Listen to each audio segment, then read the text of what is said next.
Programa Cultura Geral. Apoio Faculdades Milton Campos. Venha ser referência. Estude com quem já é. E IEPREV, em defesa da Previdência.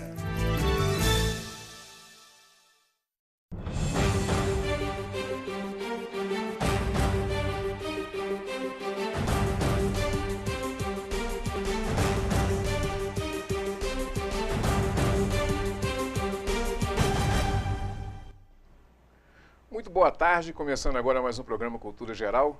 E hoje a gente vai voltar a falar sobre criptomoeda. Vamos falar também de um aniversário de 15 anos, umas fotografias bacanas que o Léo tirou aí com uma turma, uma menina super legal. E vamos falar um pouquinho também dessa situação dos caminhoneiros. Vamos continuar esse assunto aqui, né, com o Renato Dille. A gente vai falar um pouquinho desse lockout, não é? A gente estava conversando nos bastidores, já não é nem crime mais, é um outro dispositivo já que regulamenta isso, que regula essas situações. Sejam todos muito bem-vindos nessa sala de bate-papo e é um prazer tê-los todos os dias aqui, pelo menos de segunda a quinta-feira, com Cultura Geral ao vivo. Bom, Renato, seja muito bem-vindo aqui, é um prazer te receber aqui no Cultura Geral e é uma satisfação enorme para a gente receber você aqui. Já esteve no rádio umas 2 ou 3 vezes lá na época do rádio e agora aqui na TV. Seja bem-vindo, meu querido. Muito obrigado, Betão. Uma honra estar aqui com todo mundo, né? Cumprimentar os telespectadores, o Léo também aí. Muito bem recebido aqui, muito obrigado. Vamos falar da criptomoeda, né, Renato? Que claro. É uma coisa nova, antiga e nova ao mesmo tempo, né? E antiga, nova e agora estou tentando criminalizar também, né, Renato? Exatamente. Essas criptomoedas, né, elas surgiram no Japão e, né, foi numa universidade lá em Tóquio, projeto de doutorado, inclusive. E eles desenvolveram um sistema, né, que alegadamente substituiria a instituição financeira nas transações que a gente fizesse no dia a dia. Então a gente não precisaria mais de um banco assegurar uma transação. E realmente é um negócio que já existe há algum tempo, né? Ele está sendo difundido no mundo inteiro mais recentemente. E no Brasil ele chegou com muita força em 2016, vem tomando mais força em 2017. E agora tem esse projeto de lei, que você mesmo tinha comentado, que está prevendo uma proibição para ele. A gente não sabe, né, se ele vai ser proibido ou não, mas existe essa previsão nesse projeto de lei. Vamos falar um pouquinho mais disso. Léo, seja muito bem-vindo depois de um longo e tenebroso inverno, né? Com gasolina agora, com gasolina, todo mundo? Sem problema nenhum. Seja bem-vindo mais uma vez, é um prazer te receber aqui. E sua mãe vai me ligar para a gente poder fazer a pauta. Vai sim, isso aí já está marcado. Beleza. Seja bem-vindo, meu querido. Obrigado, Betão, mais uma vez. Oi, pessoal de casa, telespectadores. Temos uma novidade hoje, que é um ensaio, pela primeira vez que a gente vai apresentar aqui, né? Um ensaio de 15 anos. Pois é. Já falamos de comida, já falamos de ensaio feminino, já falamos de Outubro Rosa, de das Mães. Agora, ensaio de 15 anos. E vamos falar de novo, porque a doutora Outubro Rosa, mas fora do Outubro Rosa, porque essa ideia de falar sobre câncer de mama, esse negócio dos rótulos, né, e dos símbolos, né, Renato? Vamos falar só nessa época. Não, eu falei, em outubro a gente podia aproveitar e falar, então que eu tive câncer de mama, a doutora Cristiane teve aqui, eu falei, por que tem que ser em outubro? Vamos falar antes. O ano inteiro. Né? A gente precisa tratar disso o ano inteiro, né? Ano passado, durante a campanha do Outubro Rosa, a gente falou isso, né? A importância de falar sobre isso o ano inteiro. Pois é. Né? Então a gente já pode colocar em pauta de novo. E uma coisa que a gente precisa, vamos pegar o viés do rádio, assim, que é uma coisa de última hora também, que eu estava lendo lá, porque na PUC, parece que no Rio de Janeiro, teve mais um caso de racismo lá, assim, nos Jogos Jurídicos. Chegou a ver? Jogos Jurídicos, Léo? Pessoal nessa onda de jogos jurídicos e tal, a PUC, parece que do Rio de Janeiro, os alunos ficaram de um lado, lógico, gente, estou falando aqui, mas não é toda a universidade, né? É um grupo de pessoas que foram para os jogos e ficaram de um lado jogando banana para o pessoal que era da outra faculdade e tal, e o pessoal era negro, aquela coisa toda, esses caras jogando banana, imitando macaco, ficaram uns negócios assim, sabe? Então, mais um caso. A gente discute aquela coisa que a gente sempre fala aqui, né? A gente fala, discute e tal, por isso que a gente não pode parar. É sempre, né, Betão? Independente da pauta do programa, a gente sempre entra nesse assunto aqui. Sempre entra nesse assunto. É um caso, sempre. Renato, como é que a gente vai fazer, cara? Porque uma das coisas uma das preocupações minhas, por exemplo, em montar esse programa foi justamente dar voz a esse tipo de manifestação, esse tipo de coisa e tal, para ver se a gente consegue atenuar, né, e as pessoas entenderem assim, que isso não é brincadeira, isso é uma coisa muito séria e que as pessoas já são sofridas com isso, né? Com certeza. Eu vejo, né, essas questões de injúria racial. A gente teve um caso também na torcida de um time de futebol, agremiação esportiva, que eles, né, também imitaram macaco, citando um goleiro, né? E, infelizmente, é uma questão muito recorrente, né? Muita gente fala que o Brasil não tem preconceito, mas a gente tem muitas situações de preconceito, sim, né? A gente tem brincadeiras, nas sutilezas também, né? O preconceito ele é transmitido, então eu não vejo uma solução para isso pela criminalização da conduta, mas muito mais por políticas públicas. Esse programa faz muito esse papel de conscientização, de que não é brincadeira. Essa discriminação racial tira a pessoa do mercado de trabalho, né? Faz a autoestima da pessoa ser extremamente abalada. Então, tem que ser tratado pela sociedade como um problema real, né? Não foi uma brincadeira. A Universidade Federal agora de Minas Gerais, alguns anos atrás, passou por um problema desse numa calorada. Não sei se você se recorda. Lembro sim. Foi um baque muito grande, porque é uma faculdade de pessoas muito instruídas, né? Sim. E nos assusta quando vem condutas assim. Não de maneira nenhuma macula a imagem da faculdade. Sim. Mas as pessoas que lá frequentam tomarem uma conduta dessa, que não vinculam o nome da instituição. Né? Então, quando sai, por exemplo, acho que eu vi foi na BBC, no intervalo que eu vou confirmar onde é a fonte, mas sai o nome, alunos de tal faculdade faz isso e tal. Por isso que esse cuidado tem que ser tomado, né? E até nas entrelinhas também tem que tomar cuidado com a abordagem, né? Não lembro em qual faculdade foi também, que um projeto foi questionado, onde os alunos de arquitetura fizeram um projeto de um casarão, né? De uma casa grande, remetendo à época dos escravos. Sim. Então parece que foi muito discutido isso, se poderia não, nos tempos atuais, ser aprovado um projeto desse que relembra um período tão tenebroso da escravidão. Então essas abordagens também que estão meio intrínsecas ali, né, nas entrelinhas, elas ficam meio... Tem um negócio interessante que o Thales, você deve lembrar dele, foi aluno da Milton Campos também, e ele fez uma manifestação assim uma vez com a Atlética lá da Milton Campos e tudo, e acabou que a faculdade entrou, a Atlética, o pessoal resolveu não cantar as músicas, não fazer mais e tal. E eu acho que esse é um papel fundamental, tanto da instituição de ensino, quanto também das pessoas que frequentam, diretório acadêmico, né? Essas coisas não são brincadeiras, né? E ele teve um papel fundamental nesse quesito aí que foi... Pô, esse tipo de brincadeira não cola, né? Esse tipo de música não rola e tal. E isso acho que foi até cortado, assim. Foi muito legal isso. Mas, vamos lá para o criptomoeda, Renato? Claro, vamos sim. Vamos conceituar o que é a criptomoeda e por que está dando esse rebu todo e qual é esse rebu que está dando, que eles estão querendo criminalizar aqui no Brasil. Nós já tivemos aqui falando disso aqui uma outra época, mas é um assunto sempre pertinente tratar dele, né?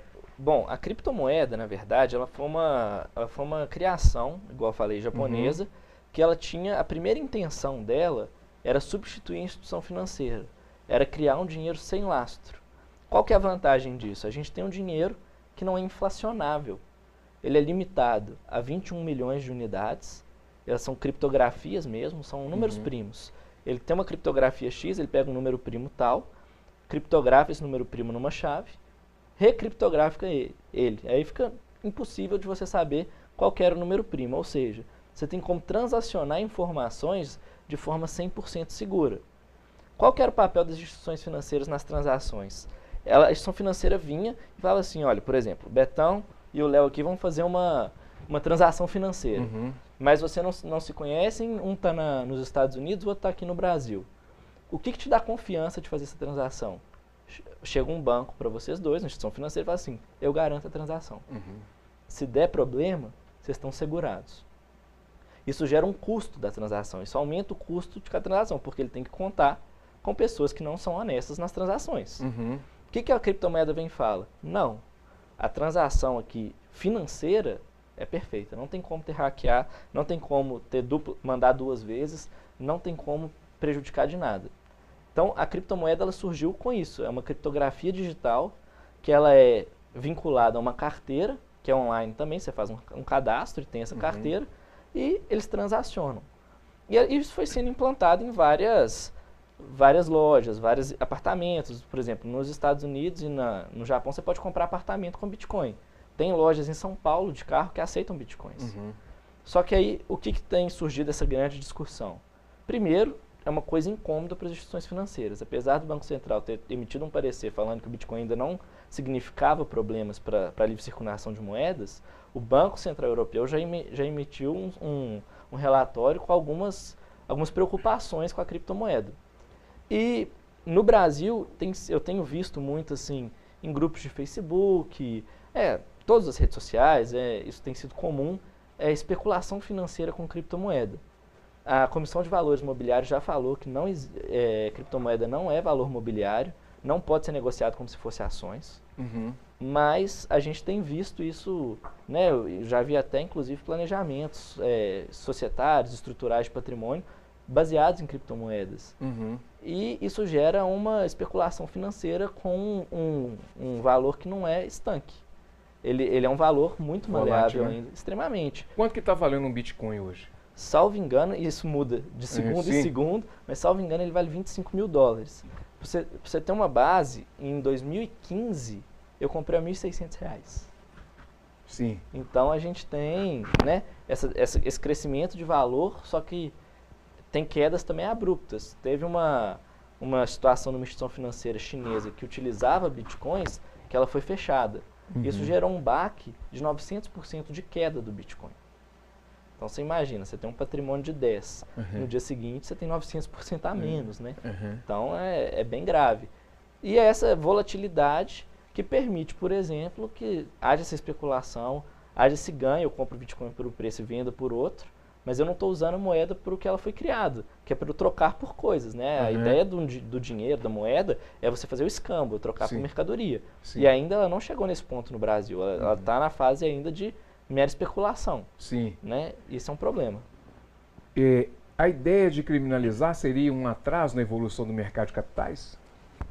Olha, Bertão, a meu ver, essa ideia de criminalização, ela não resolve para quase situação nenhuma. A gente criminaliza as condutas que a gente não aceita, que a gente não aceita de forma grave. Tem outras formas de proibir. Proíbe administrativamente, emite uma resolução falando, olha, não pode comerciar Bitcoin, sob pena de multa. Porque criminalizar, você gera abertura para o mercado secundário. Eu falo mercado secundário, mercado legal mesmo. É o que acontece, por exemplo, com as drogas. Elas são proibidas, mas ela não deixa de ser circulada. Ela só aumenta de preço porque o risco aumenta. Então, eu imagino que com o Bitcoin seja a mesma coisa. É um valor mobiliário muito alto. Um Bitcoin está na casa de R$70 mil, R$80 mil, que seja.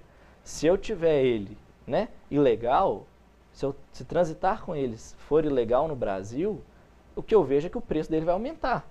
Então, vai ser mais interessante para os vendedores vendê-lo no Brasil. E eu posso vender Bitcoin de qualquer lugar do mundo. Então, por exemplo, se eu estou nos Estados Unidos, no Japão, onde é permitido, eu posso vender no Brasil. O crime é de quem compra. Então, eu vou ter um crescimento da oferta para o Brasil de trazer Bitcoins para cá. Né? Então, eu não vejo como uma solução, apesar de existir o projeto de lei, que é o 2303 de 2015. O Bitcoin não tem lastro, né? Não tem lastro. Não... É diferente da moeda, por exemplo, que é lastreada em ouro, já foi em ouro. Já foi em ouro, hoje em dia tem os lastros bancários, as regulações bancárias, né? Então, ele não é, na verdade, ele não é garantido por governo nenhum. E isso também é uma questão sensível para os governos, porque o governo regula a economia de acordo com juros, inflação, ele coordena a economia de acordo com isso, ele regula o consumo de acordo com a inflação, com a taxa de juros, com o crédito bancário. Se virar criptomoedas, o governo não tem esse poder mais. Ele deixa de ter a capacidade de inflacionar, porque não é ele que determina o valor da criptomoeda, é a oferta. Então, é o mercado que determina. O governo não teria como definir, com bases sólidas, como majorar o preço do Bitcoin, como diminuiu. Né? Se ele aumentar o preço dos produtos de forma artificial, o Bitcoin não muda de valor. Então, simplesmente não vai ter esse efeito que ele deseja. E segurança jurídica, onde é que fica, Renato? Olha, o Bitcoin hoje no Brasil, ele é tratado como se ele fosse um bem, um patrimônio. Ele não é visto como moeda, ele não é visto como dinheiro, ele não é visto como liquidez. Eu não posso, por exemplo, ter uma penhora e oferecer Bitcoins. É como se fosse dinheiro nas regras lá processuais. Então, é como se fosse um apartamento que você comprasse, um carro. Você compra por um valor X, quando você vende, você tributa o ganho que você teve com ele. E é um patrimônio, é um relógio, é como se tivesse alguma coisa dentro da sua casa. A grande questão que tem sido veiculada dos bitcoins com a criminalidade é que eles dizem, a mídia tem vinculado isso muito, a gente tem visto algumas pessoas escrever, que o Bitcoin seria irrastreável. E não é o Bitcoin. Na verdade, o Bitcoin, pelo contrário, ele é amplamente rastreável. O Bitcoin ele tem dentro da sistemática dele uma coisa que a gente chama de blockchain. O blockchain, inclusive, está sendo implantado em cartórios. O blockchain é uma rede de informações, é um bloco de informações, por isso que é o blockchain, interligados ao outro. Blockchain, a tradução seria corrente de blocos. E esses blocos contêm informações. Quais são essas informações? É como se fosse um livro caixa. A gente tivesse um livro razão mesmo de cada transferência de Bitcoin. Então, por exemplo, se o Léo aqui me passa um Bitcoin e eu passo um Bitcoin para você, quando o Léo me passa, registra no blockchain do Léo que ele me passou, registra no meu blockchain que o Léo me passou e que eu recebi. Quando eu passo para você, você já recebe o nosso registro, mais o registro que eu te passei e que você recebeu. Então, as transações por Bitcoin são plenamente rastreáveis e plenamente auferíveis. Qual foi para onde, o que aconteceu, se ele foi partido, se ele não foi, o que aconteceu com esse Bitcoin. O que muda é o seguinte, o registro do Bitcoin hoje, ele é feito de forma online e ele não é necessariamente vinculado à pessoa. Então eu posso criar, por exemplo, uma pessoa que não existe, posso fazer um perfil falso, colocar lá no registro do Bitcoin, abrir um Satoshi e transacionar dinheiro como se eu fosse um agente oculto. Sim. Eu posso colocar empresas interpostas, eu posso fazer uma gama de coisas que impeçam a minha localização, impeçam a minha identificação. Mas isso não é uma falha do Bitcoin em si, é uma falha do sistema de registro e de vinculação do Bitcoin à pessoa. A pessoa que transaciona Bitcoin, para solucionar esse problema, era só vincular, olha, cada pessoa pode ter uma carteira de Bitcoins por CPF. Então, se eu abrir uma carteira de Bitcoins, eu tenho que registrar meu CPF lá. A partir daí, tudo que eu fiz com o Bitcoin, teoricamente, né, é uma presunção, ela está vinculada ao meu nome. Isso seria uma forma de solucionar o problema. Eu acho que criminalizar só serve para majorar o preço e para fazer o mercado aí ficar mais aquecido ainda. Essa aceitação do Bitcoin e a ideia de criminalizar não tem a ver com o risco de o mercado de capitais já solidificado, porque a criptomoeda ela é bem balma, né? bem líquida, bem essa ideia de liquidez, assim, de adaptação, assim, com essa nova mentalidade das pessoas, né? Uma geração nova com os novos conceitos. Então, a ideia está bem por aí também, né? Ah, com certeza. O Bitcoin ele é uma moeda totalmente eletrônica, né? Ela é totalmente virtual. A gente não tem, né, a história da moeda, do dinheiro, ela surge para o dinheiro em si, o papel, o dinheiro, ele surge para eu saber diferenciar. Porque eu te oferecia, por exemplo, 2 porcos no lugar de um saco de milho, de amido de milho, por exemplo. Só que às vezes eu te entregava um porco doente, você não tinha como verificar, o porco morria uma semana depois, você tomava prejuízo. Então o dinheiro surge para regularizar essa questão das trocas. Sim. E a criptomoeda ela surge para você não precisar mais de ter esse dinheiro. Você tem a virtualidade. Você tem o dinheiro que está em todo lugar a todo tempo. Pelo seu celular, por exemplo. Suponhamos que o mundo inteiro aceite bitcoins. Você não precisaria carregar dinheiro na sua carteira. Você precisaria de um celular. Com o seu celular, você chegaria numa loja, passaria lá tantos bitcoins para a moça que teria a carteira dos bitcoins também, pegaria o seu produto e a transferência foi feita regularmente, né, por meio totalmente virtual. Você não tem circulação do dinheiro. Consequentemente, você não tem falsificação do dinheiro, ele não existe. Não existe falsificação de Bitcoin, é impossível. Aliás, até então é impossível, né? Então, né? Sempre existem novas tecnologias, né, para o bem e para o mal, mas até então é impossível. E seria uma forma muito segura e muito barata de fazer as transações. E é essa que é a grande ideia do Bitcoin, é por isso que ele tem sido aceito, né, em vários países envolvidos. A Austrália regulamentou agora, o Japão, Eu estava vendo uma matéria na Coreia do Norte, o governo da Coreia do Norte, ele é ficcionado por tecnologia e tem um grupo de pessoas que trabalham só com isso. Sim. Então eles capturam, por exemplo, de contas e viram criptomoedas e ele acaba, que faturam quase $1 bilhão por ano. Infelizmente a criptomoeda, né, principalmente em regimes autocráticos, é um dinheiro que não tem cara, né? Infelizmente, assim, é um dinheiro que está em nuvem. Então, o transacionamento é muito fácil, a transferência é muito fácil. Para o governo, por exemplo, para comprar coisas escusas, como hoje a gente não tem essa identificação que eu falei, ele facilita. Por exemplo, tem a Deep Web, que é a parte negra da internet, né? A parte que não está na superfície do Google, que eles falam, né? Que é a Dark Web e a Deep Web. Ele facilita a compra, por exemplo. Se você quiser comprar armamento, você compra por meio de bitcoins. Por quê? Criando a carteira falsa, utilizando a falsificação, não tem como ser rastreado. E o dinheiro está em nuvem. Então, eu não tenho, por exemplo, uma transferência, um alocamento de recursos que saiu de A para B, do país, por exemplo, do Brasil para a África, para Gana. Na verdade, eu tenho um dinheiro que saiu do Renato para o vendedor. Entendeu? A situação é diferente. Ele não sabe onde eu estou. Sim. Ele não tem como rastrear onde eu estou. Simplesmente eles sabem que a transação ocorreu. Porque eu não tenho essa vinculação de nomes. Então, o transacionamento na internet de produtos ilícitos, de segredos governamentais, ela é toda feita pelas criptomoedas. Hoje em dia, né, o que a gente lê, o que a gente estuda, é que o Bitcoin já está sendo deixado de utilizar, porque ele já gerou muita tensão, ele já tem essa tensão das autoridades, então tem sido usadas outras criptomoedas para realizar esse tipo de transação escusa. Imagino que o que a Coreia do Norte utiliza, não tem conhecimento específico, eles são muito fechados, né? Eu vi um documentário, me parece que da BBC também. Eu vejo muita coisa da BBC. E parece que eles utilizam, tem uma equipe mesmo. Pronta para isso. Só para isso. Fica por conta disso. Existe a mineração também, desculpa, mas existe a mineração da criptomoeda também, porque enquanto como é que a moeda ela é produzida?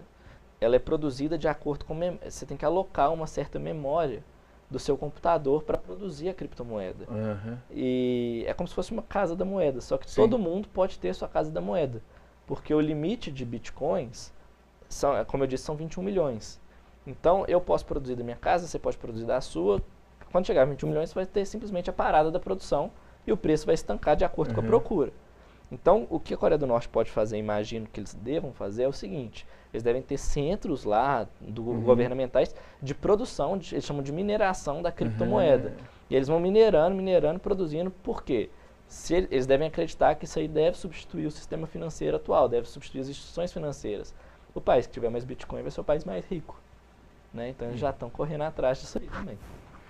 Qual que é a pergunta? O Bitcoin ele pode ser fracionado, então? Pode. Ou não necessariamente para comprar um Bitcoin eu tenho que ter 80 mil reais lá e comprar um Bitcoin? Não. Você pode comprar, a ideia do Bitcoin é justamente essa, ele é dinheiro.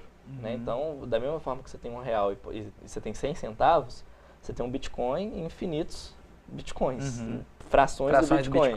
Então, por exemplo, você pode receber o seu salário em um Bitcoin e meio, se você ganhar 120 mil reais por mês. Você ganhar, por exemplo... É por aí. Então, dá esse valor exatamente, 1,5. Não necessariamente tem que ser 2 bitcoins e aí você fica devedor de meio bitcoin para a pessoa de trás. Entendi. Ele pode ser fracionado porque o número primo, ele tem inputs e outputs, os blocos. Aí seria uma parte do bloco que iria para você, não o bloco inteiro. E aí bloco feito pelos números primos, pelos números primos ele vai fracionado, exatamente. Que loucura, muito interessante. É muito interessante, né? Bom, eu já estou olhando lá para o relógio, está procurando a câmera. Deixa eu fazer um intervalinho aqui, daqui a pouquinho a gente volta com mais Cultura Geral.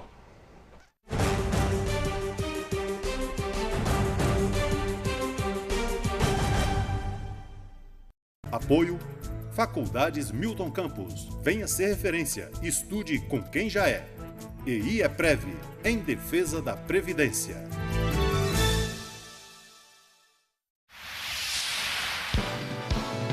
Canal Cidadão, Nova Lima e você.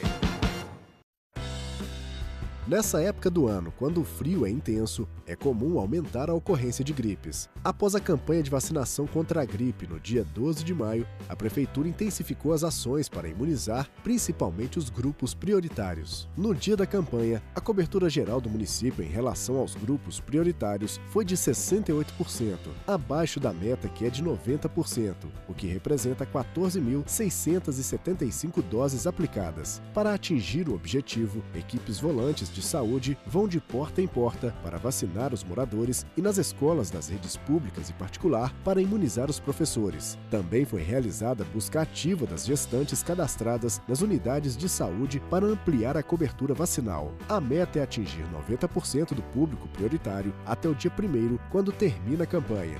E para chegar a esse número, será preciso vacinar ainda 2.190 crianças, 108 profissionais de saúde, 1.134 idosos, 436 gestantes, 64 mulheres que tiveram bebês recentemente e 457 professores. Segundo o Ministério da Saúde, a vacina protege contra 3 tipos de vírus da gripe e é produzida com o vírus morto e, portanto, é 100% segura e incapaz de provocar a doença nas pessoas que são vacinadas. Se você é de algum grupo prioritário, vacine-se. Procure o posto de saúde mais próximo de sua casa. A vacina é de graça e está nas unidades de saúde até o dia 1º de junho, das 8 da manhã às 16 horas e na Policlínica Municipal, das 8 às 16h30.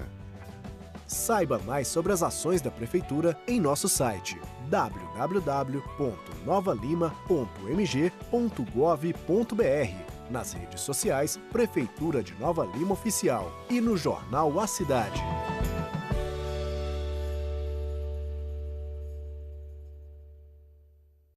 Programa Cultura Geral. Apoio Faculdades Milton Campos. Venha ser referência. Estude com quem já é.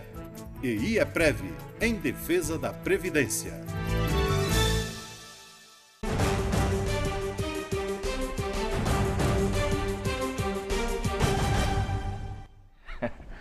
Muito bem, voltando aí com Cultura Geral, deixa eu pular para o Léo direto. Léo, hoje nós não podemos faltar com as fotos da menina. Da Marina não, da né? Marina. Hoje nós vamos apresentar aí, gente, as fotos de um ensaio de 15 anos, da Marina, um ensaio lindo, lindo, lindo. E aí a gente trouxe o clipe aqui para mostrar um pouquinho para vocês como que foi o ensaio. E você não cobra em Bitcoin não, né? Não cobra em Bitcoin ainda não, viu? Depois da conversa com o Renato aqui hoje eu vou pensar nisso. E é legal falar sobre o ensaio de 15 anos aqui em Nova Lima, que foi uma cidade muito tradicional nos bailes de 15 anos aqui, né? E meio que está sendo esquecido no tempo isso um pouco, né? Tá tudo mudando. Tudo mudando, mas é cíclico, viu? Isso vai voltar, gente. Então tem que ficar atento a isso. Volta. Aí eu já vou estar cobrando em bitcoins, para ter certeza. Então vamos assistir aí. Vamos assistir esse clipe super legal que o Léo preparou pra gente. Eu acho que a Marina ficou super bem. Pelo menos assim, o que o Alessandro passou ali de início ali. O Léo é muito competente, né? Tirou minhas fotos e tudo. Vamos acompanhar.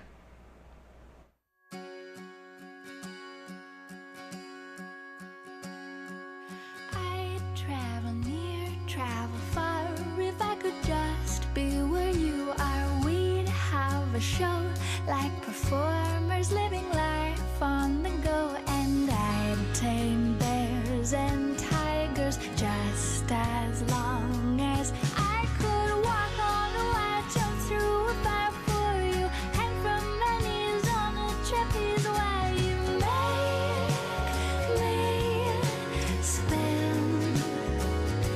Yes, you make me twirl like a circus girl.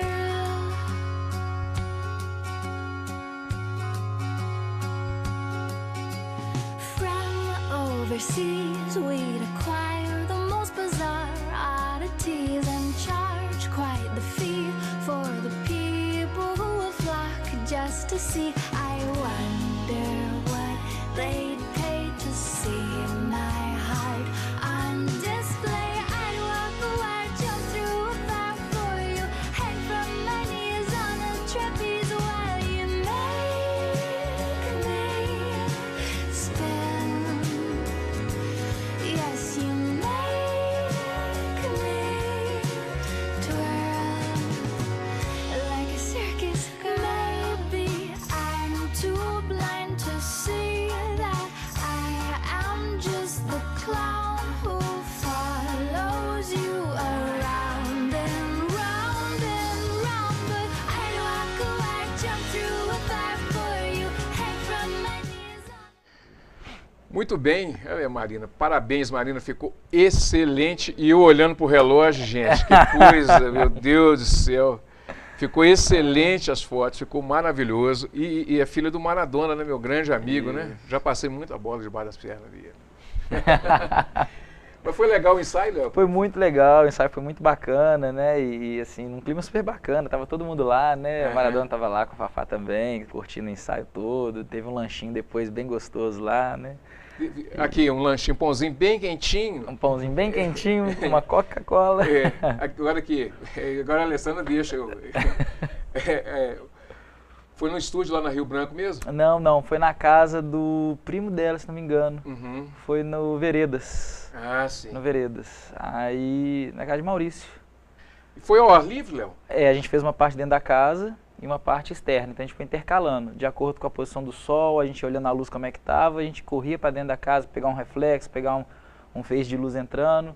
Aí mudava um pouco o tempo, a gente ia para o jardim, ia para a área externa e a gente foi fazendo assim, saía. E de acordo com a troca dos looks também, né? Uhum. Então tinha look que tinha a ver mais com a parte de dentro, look mais casual que a gente fazia na parte externa. E aí a gente foi adaptando assim. Léo, agora deixa eu te perguntar uma coisa. Assim, existe muita diferença, apesar de você também, eu já tenho 4.7, então é diferente. Mas assim, eu acompanho muito essa coisa da evolução humana, eu não tenho muito problema com a volatilidade com essa volatilidade, com essa evolução desenfreada, não tem muito problema com isso não.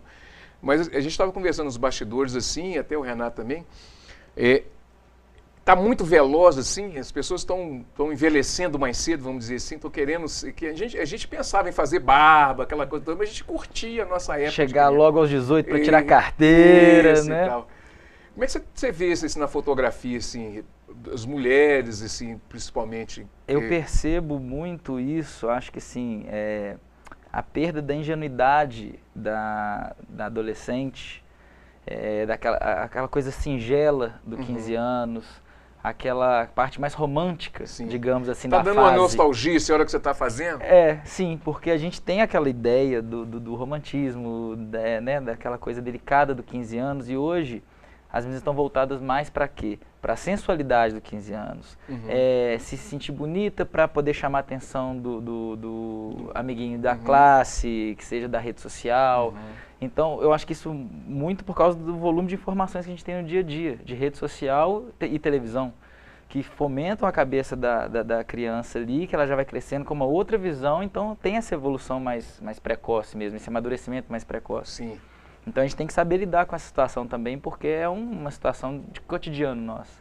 Então no dia a dia a gente tem que saber abordar, tanto nesse ensaio da Maria, a gente fez uma pegada bem romântica no início, uma pegada bem mais singela, e depois a gente foi passando gradativamente para um dark, mais night, uma roupa de sair, sabe? A gente foi fazendo essa transição. Bem Bitcoin também, assim, porque o que eu estou falando isso, essa pergunta é justamente para as pessoas entenderem que a gente está vivendo um outro paradigma, né? uma outra leitura, está tudo muito rápido, né? Como as pessoas estão amadurecendo muito rápido, as ideias também estão vindo muito rápido, isso tem tudo a ver com o Bitcoin. Né? E não só a troca das ideias muito rápido, mas como elas estão sendo descartáveis. Sim. Então a minha posição hoje, a minha ideia hoje, a do Renato, a sua, amanhã não é porque ela foi evoluída por uma melhor, não. É porque ela não vale mais nada e tem aparecer alguém com a criação da roda novamente, entendeu? Sem dúvida. Então é isso, não tem a análise do que é bom, vamos melhorar, não. É tipo, não serve mais, estão aqui. É tudo descartável, sabe? Então tem que tomar cuidado com isso pra gente não perder o que a gente tem de bom e buscar o que a gente teve de bom lá atrás também. E até para fins argumentativos, né, Betão? Assim, a gente tem, hoje em dia, né, argumentos que a gente vê em redes sociais, né, nos meios de informação céleres, grupos de WhatsApp, por exemplo, que você vê que são fundamentações extremamente rasas de pessoas que fazem leituras totalmente rápidas, porque hoje, você lê um texto de mais de 20, 30 páginas, é considerado por alguns como perda de tempo. Poxa, eu não tenho tempo para ler um texto que tem mais de 30 páginas. E não, às vezes tem textos que são profundos, são densos, que precisam de um aprofundamento, né, de um estudo e de entender a teoria. E essa velocidade das informações e do requerimento da sociedade, que a gente tenha informações muito rápidas, às vezes impede a gente de entender, às vezes, uma teoria muito fundamentada que é antiga, né? Sim. Eu acho que isso tudo tem muito a ver mesmo, assim. Essa coisa da filosofia, principalmente, tem sido, assim, tanto é que nós estamos discutindo aí agora tirar da grade curricular filosofia, sociologia, essas disciplinas que são críticas, né? Porque o ser humano ele não está se predispondo a parar para pensar. E aí eu vou pular para uma outra situação, que tipo assim, que é uma situação bem concreta mesmo, que foi a falta dos combustíveis e colocou todo mundo no seu devido lugar, pelo menos durante os 10 dias, né? Como é que você viu tudo isso, Renato? Assim, essa coisa também da tentativa ou criminalização da paralisação, essa coisa do lockout, que você estava falando que nem existe mais lockout, que agora é um outro dispositivo. O conceito de lockout, ele vem de uma legislação antiga, na verdade. Ele não é uma...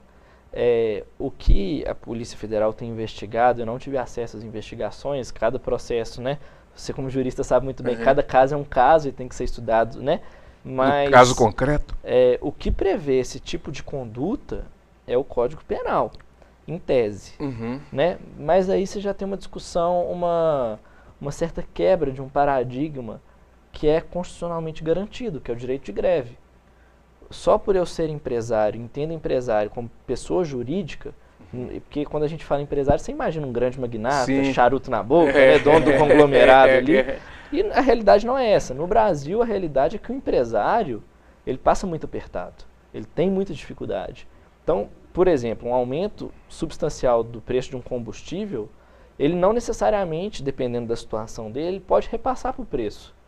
Existem contratos de fretes que são antigos. São contratos com durações, por exemplo, de 5 anos, suponhamos. Né? 5 anos de duração. Se o preço do combustível aumenta substancialmente dentre esses 5 anos, eu não tenho como registrar meu preço. Ele já está combinado com o meu fornecedor. Causa insegurança jurídica. Insegurança jurídica, engessamento da produção. Porque chega ponto que o cara fala, que o empresário fala, olha, eu não tenho condições de trabalhar nesses valores. Senão eu vou ter que pagar para eu trabalhar. Só um detalhe que a gente estava conversando também, né? Que cada caminhoneiro possivelmente é uma PJ, né? Ele é um empreendedor individual, né? Considerando o valor, né, das carretas hoje em dia, né?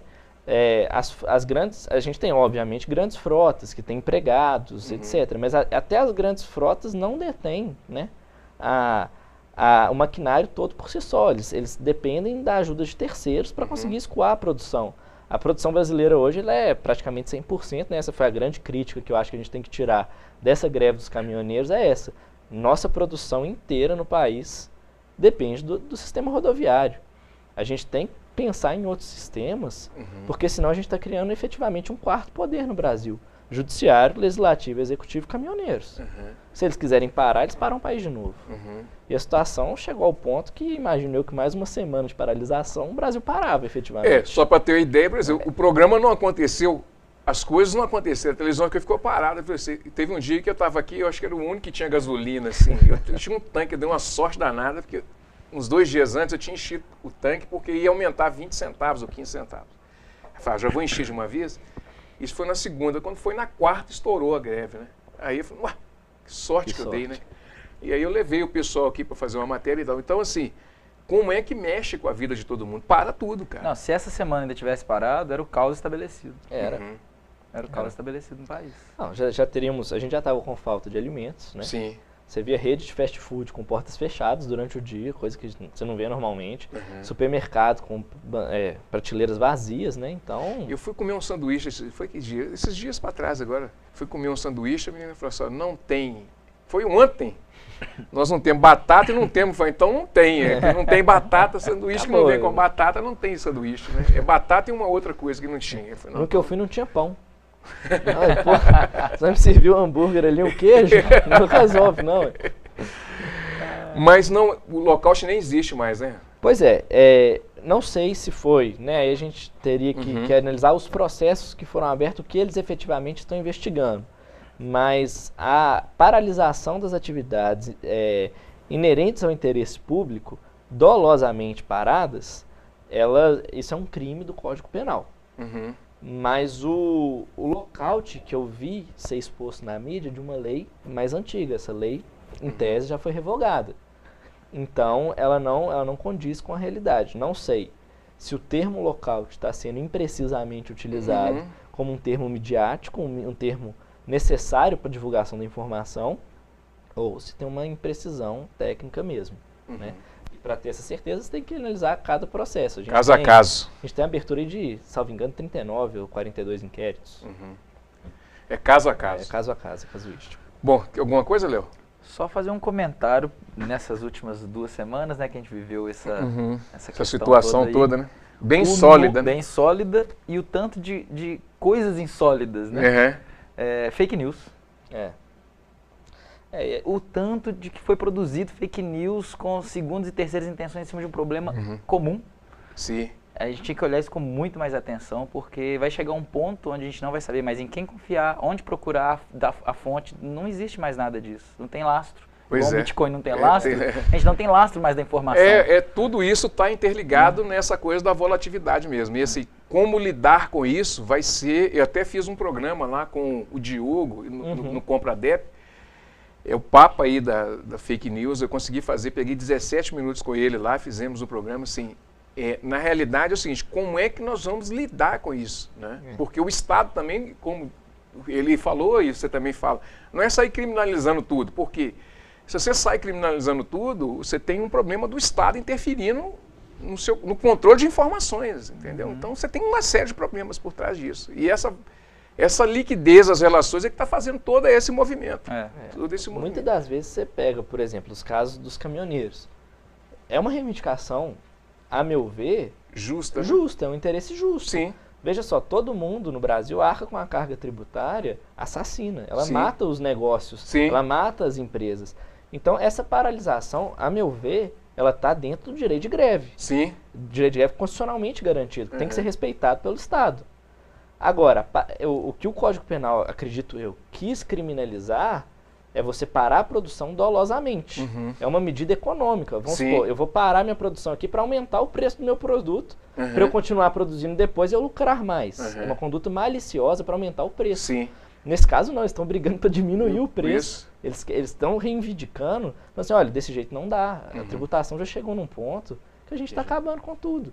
E aí a gente pega as fake news, né, interessadas de todos os lados, que você vê notícia de que não, caminhoneiro é empresário, multimilionário, ele não precisa, né, não precisa desse trem, ele está fazendo essa greve com interesse político. E você pega no outro caso também, não, pobre coitado dos caminhoneiros que precisam disso. Eu até fiz uma pesquisa na sexta-feira, comecei a fazer assim uma pesquisa, e aí, porque eu não sabia qual o número de caminhões que tinham aproximadamente. E em torno de quase 2 milhões. Nossa.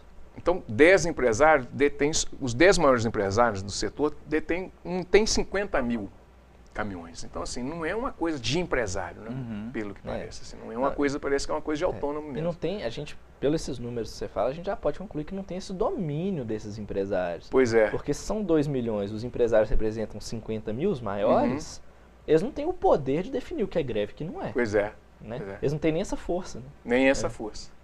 Bom, chegamos ao final aí do Cultura Geral, eu olhando para o relógio, a gente tenta vira para cá, vira para lá, chegamos ao final aí do Cultura Geral.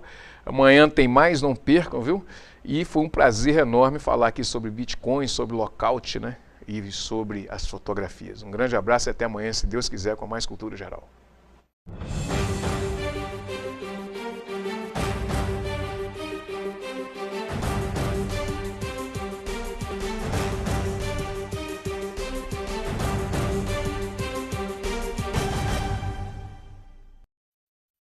Programa Cultura Geral. Apoio Faculdades Milton Campos. Venha ser referência. Estude com quem já é. EI é Prev, em defesa da Previdência.